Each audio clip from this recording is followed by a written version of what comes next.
And as you spoke about being a technologist and be coming from B school, you learned a lot about technology and business in the traditional sense.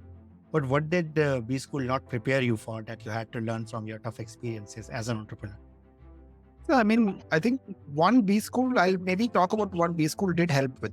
Sure. So, particularly because we were in a business where we were trying to help people learn complex concepts about business, about their functions, about organizations, customers. So, I think B school really helped there because we got a good grounding in B school. A lot of our early simulations were around topics that we learned in B school, like business acumen, how do you run a function, how do you drive a function, how to drive functional metrics. So those are early simulations. But what B school didn't really teach us at that time was how did the companies really run at the ground? At a layman level, how do these businesses run?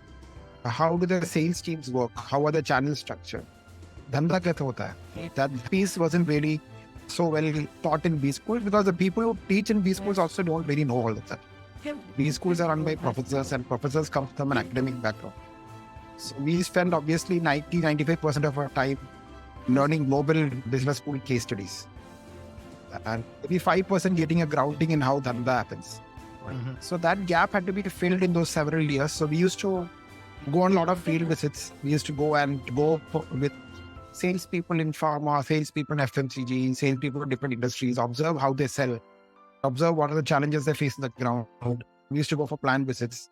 So we used to do things like that to get a grounded understanding of how business actually is done on the ground. And that insight, plus I think a lot of work was required to understand the behavioral and the organizational dynamics part of it, right?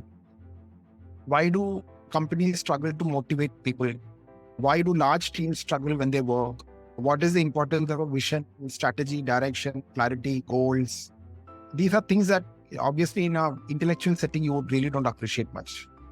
Yes. So in a business school case study or a classroom presentation, there's only so much you can appreciate the challenges that companies face. Yeah. Intellectually, things look very much possible, right? It's when you try and make a large team execute on, that's when you realize the struggles. That really work on the ground. Yeah. Thank you for adding that. I think that's very practical. And as you said, right, something you can't learn from a book or from a more intellectual setting.